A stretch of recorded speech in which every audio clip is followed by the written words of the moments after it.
여러분 안녕하십니까? 오늘은 제8장 표본 통계량 분포에 대해서 학습하겠습니다. 우리가 이 학습하기 전에 이 장의 제목을 좀 잘 이해할 필요가 있겠습니다. 제목이 표본 통계량 분포죠. 그래서 이 제목은 표본과 통계량과 분포 이렇게 나눠서 이해하면 쉬울 것 같습니다. 먼저 분포를 한번 먼저 볼게요. 우리가 이 분포라는 것은 확률 분포를 얘기하죠.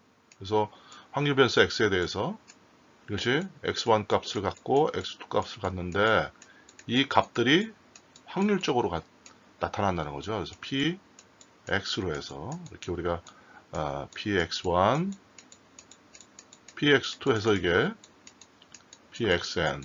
그래서 이러한 확률 분포를 이해하기 쉽기 위해서 우리가 이러한 확률 분포표로 이런 설명을 했습니다. 그러면 이제 통계량 분포는 뭐냐? 즉 통계량은 우리가 보통 평균과 분산, 분산 내지는 표시 편찬이겠죠. 그래서 뭐 이걸 통틀어서 우리가 얘기하는 겁니다. 이 평균과 분산이 이러한 확률 분포의 형태를 갖는다 이거죠. 이게 중요한 거죠. 즉 예를 들어서 평균이 이런 분포를 간다. 통계량 분포를 이제 평균 분포다. 그러면 평균이 이게 이제 평균이죠. 확률 변수가 바로 평균이 되는 겁니다. 근데 그 평균이 여러 개의 값을 갖출 수 있다는 거예요. 즉, 이 평균이 나온 게 어디서 나왔어요? 표본에서 나온 거예요, 표본. 그래서 우리가 이 표본의 평균을 우리가 보통 x바라고 하죠. 그러면 이 x바가, 이 x바라고 이제 봅시다, x바. 그러면 이 x바가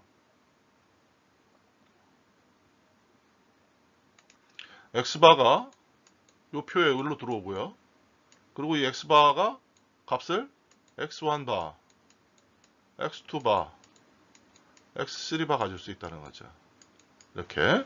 그리고 요 확률, 결국 이 x1바도, px바도 결국 뭡니까? px1바,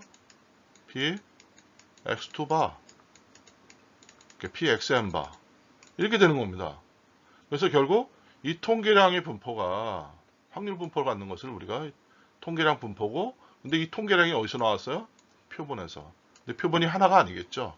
우리가 어떤 전체 모집단이 있을 때 모집단 P가 있다고 보죠. population. 여기서 샘플 S1, S2, S3 해서 여러 개 샘플 사이즈 n인 표본의 사이즈가 n인 샘플을 여러 개 뽑아낼 수 있죠.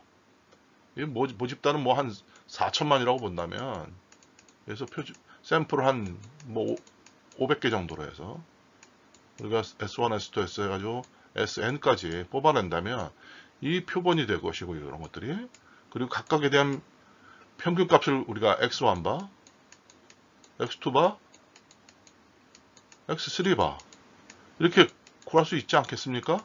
그러면 이 x1바 값, 요 표본 값들이 어때요? 여러 개의 값이 나올 수 있겠죠. 이렇게 여러 개의 값이. 그러면 이 값들이 근데 확률적으로 나타나잖아요. 그러니까 즉 표본의 통계량이 이 표본의 이런 표본들의 통계량이 이게 x바입니다. x바. 통계량이 확률 분포의 특성을 갖는 거. 이걸 우리가 표본 통계량 분포라고 하는 거예요.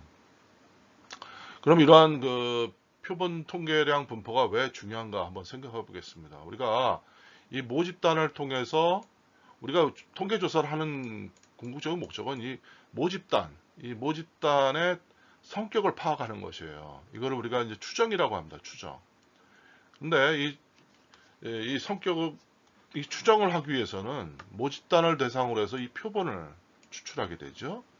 그리고 결국 이 추출한 이 표본에 대한 특성을 우리가 잘 알아야 하기 때문에 우리가 이 추정에 들어가기 전에 이러한 표본 특성에 대해서 우리가 표본 통계량 분포라는 걸 통해 학습하게 되는 것입니다. 그래서 이것이 끝나고 나면 바로 이제 추정으로 우리가 들어가게 되는 것입니다. 그래서 이 8장은 크게 4개의 절로 구성이 되어 있습니다. 그래서 제1절에서는 이 표본 추출에 대해서 학습하라는데 결국 모집단과 표본의 관계에 대한 부분, 그리고 왜 우리가 표본 추출을 하게 되는지, 그리고 그 표본 추출의 방법에 대해서 우리가 간단하게 살펴보도록 하겠습니다.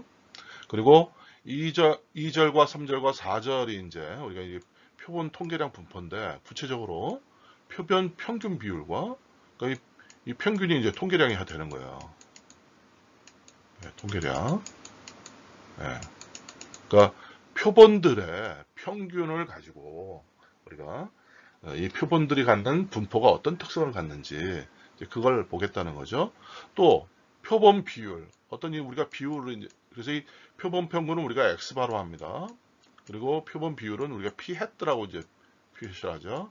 어떤 성공 가능성을 우리가 비율로 표현했을 때 그 모집단의 성공 가능성 p, 요거 이제 소문자 p로 쓰는데 모집단의 성공 가능성인데 이거를 표본 추출을 통해서 표본 비율이 갖는 그러한 이 비율도 그러니까 비율값이 뭐 0.03, 0.031, 0.029 뭐 이런 식으로 뭐 값을 갖고 이것이 분포를 또 확률적으로 나타난다는 거죠.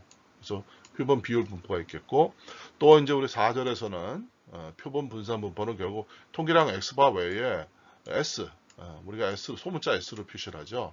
이 표본 분산 S 제곱이네요. 표본 분산이니까 이 S 제곱이 어떠한 분포적 특성을 갖는지 우리가 이것을 이제 하나하나 살펴보도록 하겠습니다. 먼저 제1절에서는 이제 우리 표본 추출을 학습하는데 여기서 모집단 P와 표본 샘플 SY 관계를 살펴보고 그리고 이런 표본이 왜 필요한지, 샘플링이 왜 필요한지 이것에 대해서 이유와 그 다음에 방법에 대해서 우리가 한번 간단히 살펴보도록 하겠습니다. 먼저 우리가 이제 연구의 대상이 되는 이 모집단과 또 이 모집단의 성격을 파악하기 위해서 추출하는 표본 이 관계를 한번 살펴보겠습니다. 이거는 뭐 우리가 1장에서 이미 살펴본 바가 있죠. 그래서 모집단이라는 것은 우리가 이제 관심을 갖는 대상이죠. 그런 집단입니다. 그래서 모든 관측값 또는 측정값들의 집합을 우리가 이제 모집단, population이라고 합니다. 근데 이런 모집단을 우리가 조사를 해야 되는데 이걸 다 할 수 없기 때문에 거기서 이제 하나의 일부분만, 모집단에서 일부분만을 추출한 것이 이제 표본이 되는 거죠. 그래서 표본은 이 모집단의 부분 집합이 되는 것입니다. 그래서 지금 보시면은 이런 모집단에 대해서 우리가 확률적으로 추출한 것이 하나의 표본이 되는 거예요. 근데 지금 우리가 표본 통계량 분포에서는 이 표본이 한 개가 아니라 여러 개의 표본을 지금 요거는 이제 하나의 샘플입니다. 하나의 샘플. 이렇게 모집단에서 요 데이터에서 몇 개? 하나, 둘, 셋, 넷, 다섯, 여섯, 일곱, 여덟. 그러니까 n = 8인 샘플을 하나 지금 끄집어낸 것이죠. 그런데 이제 우리 표본 통계량 분포에서는 이러한 샘플을 n = 8인 거를 여러 개 뽑아내는 거예요. 여러 개. 그래서 이게 샘플 1, 샘플 2, 샘플 3, 샘플 4, 샘플 5, 샘플 6 이런 식으로 해서 샘플을 여러 개 뽑아냅니다. 여러 개 뽑아내서 이러한 표본이 갖는 특성을 우리가 이제 다시 이제 파악하는 거죠. 그래서 우리가 궁극적으로 우리 조사를 한다는 것은 모집단을 통해서 샘플링을 근데 여러 번 하지 않고 한 번 하거든요. 한 번 하고 이걸 가지고 모집단을 다시 추정하는데 이 추정하는 데 있어서 여러 가지 한계도 있고 우리가 그렇지만 또 의미도 갖고 있거든요. 그런 것들을 파악하기 위해서 우리가 표본 통계량 분포를 이제 공부하게 되는 것이고 그럼 표본 통계량 분포를 공부할 때 시발점은 결국 모집단에서 이런 샘플을 여러 개, 뭐 한 수백 개 뽑아도 되죠. 이런 샘플을 뽑아서 이런 표본이 갖는 이 표본의 통계량이 갖는 그 특성을 파악하자는 거죠. 그리고 파악하고 나서 그리고 이것들이 모집단 내 어떤 부분을 설명하고 어떤 부분을 설명하지 못하는가 그것들을 이해하자는 것입니다.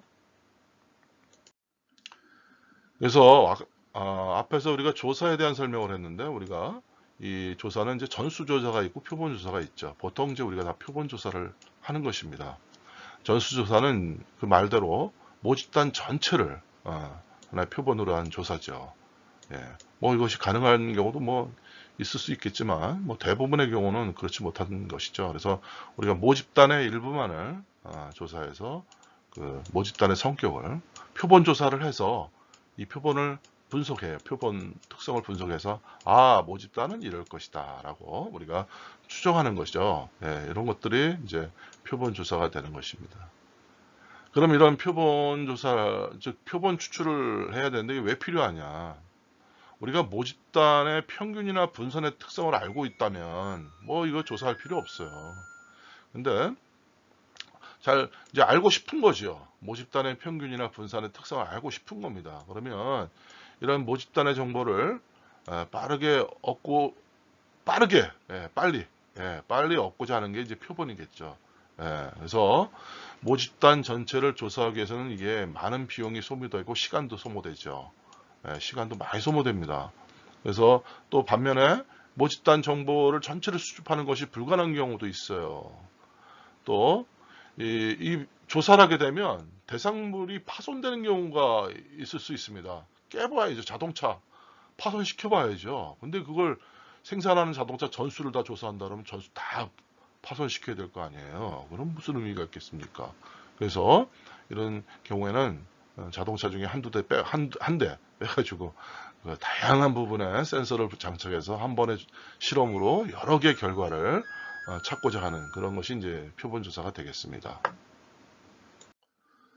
이번 슬라이드에서는 이러한 그 표본 추출 방법에 대해서 우리가 한번 알아보도록 하겠습니다. 그래서 우리가 이 표본 통계량 분포를 하든 뭐 조사를 할 때 상당히 중요한 부분이 바로 이 표본 추출입니다. 그래서 이 표본 추출은 되게 중요한 부분인데 이 표본 추출할 때는 계획을 잘 세워야 됩니다. 그리고 이 부분이 잘못되면 결국 조사를 망치는 경우가 될 수 있거든요. 그래서 이 표본 추출에 대해서는 상당히 많은 신경을 써야 됩니다. 근데 우리가 여기서는 이제 이 과정에서는 간략하게 그냥 소개만 하는 것으로 하고 넘어가겠습니다. 그래서 이 표본 추출에는 크게 무작위 추출, 랜덤 추출과 유의 추출, 그래서 어떤 의도적인 의도를 갖고 하는 추출 두 가지로 나눌 수 있어요. 그래서 무작위 추출은 추출자의 의도를 완전히 배제해서 임의로 추출하는 것을 랜덤 샘플링이라고 합니다. 또 유의 추출은 표본을 주관적으로 선택해서 추출하는 방법이라고 할 수 있어요. 그러면 이제 우리 무작위 추출에 대해서만 한번 살펴보도록 하겠습니다. 그래서 이 무작위 추출은 크게 단순 무작위 추출법이 있고요. 또 계통 추출법이 있고 층화 추출법, 다단계 추출법이 있습니다. 그래서 여기 간략하게 설명이 되어 있는데 여러분 뭐 교재에도 설명이 되어 있지만 이거를 제가 검색해 보니까 이러한 블로그의 그림으로 확률 표본 추출 방법을 쉽게 이해하기 요 주제로 한번 여러분 한번 검색해 보세요. 그러면 인터넷에 그 블로그에 아주 그림으로 간략하게 잘 설명을 해놨더라고요. 그러니까 여러분들 이 부분을 한번 참고했으면 좋겠습니다. 그래서 뭐 여기서 그냥 간단하게 단순 무작위 추출법은 그대로 그 말 그대로 모든 표본에 대해서 동일한 가능성을 가지고 그냥 추출하는 겁니다. 주머니에 공 넣어놓고 그냥 손 넣어서 빼는 거죠. 그런 것처럼. 또 계통 추출법은 이거는 데이터 이제 모집단의 수를 그냥 글쎄 이게 모집단이 많지는 않을 경우가 될까요? 1, 2, 3, 4 이렇게 예를 들어서 이렇게 번호를 매겨요. 그리고 1번을 추출하고 나서 뭐 3개 간격으로 우리가 다음 샘플을 뽑아보자. 이렇게. 그래서 그렇게 되면 어떻게 돼요? 147번의 데이터가 뽑아지겠죠? 이것을 우리가 샘플화하는 이것을 우리가 계통 추출법이라고 그래요. 반면에 층화 추출법은 모집단을 여러 층으로 나눠요. 뭐 예를 들어 소득계층으로 나눈다든가 뭐 이렇게 해서 거기는 데이터를 뭐 각각 우리가 취하고자 하는 샘플의 개수에 만큼 분배를 해서 이걸 끄집어내는 거예요. 이렇게 두 개씩. 물론 이거 끄집어낼 땐 무작위로 추출할 수 있겠죠.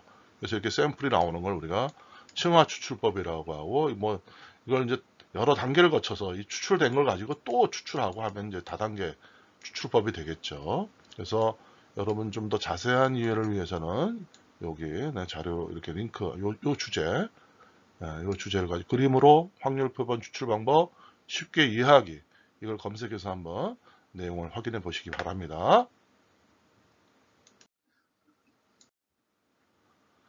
그래서 이번 슬라이드에서는 이러한 표본 추출 방법 중에서 이제 표본 분포와 표본 통계량 분포. 그래서 제가 첫 슬라이드에서 길게 설명한 내용, 그 부분을 조금 이렇게 간단하게 지금 여기서 요약했네요. 그래서 표본 분포는 추출한 표본 개체에 대한 분포로 표본의 평균 분산 표준 편차 등의 통계량을 관찰할 수 있다.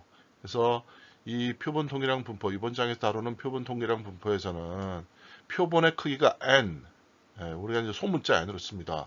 모집단의 크기는 대문자 n으로 쓰고요.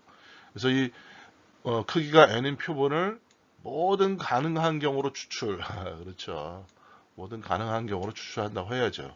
그래서 추출했을 때, 그러면 샘플이 이렇게 여러 개 샘플이 나오겠죠. 샘플이 여러 개 나올 겁니다. 그럼 여기에 대해서 각각 샘플별로 우리가 통계량을 구할 수 있겠죠? 통계량. 통계량을 구할 수 있습니다. 근데 이 통계량이 뭐예요? 확률 변수의 성격을 안 둔다는 거죠. 그래서 x바, 그럼 이거 이렇게 px바, 이러한 이게 분포의 의미를 갖는 겁니다. 이 표본 분포죠, 이게. 자, 표본 분포가 됩니다. 그래서 표본 통계량 분포죠. 표본 통계량 분포. 그래서 따라서 표본 통계량 분포를 산출하기 위해서는 여러 번의 표본 추출, 여러한 표본 추출 여러 번을 해야 가능한 겁니다. 이것이 전제가 돼요.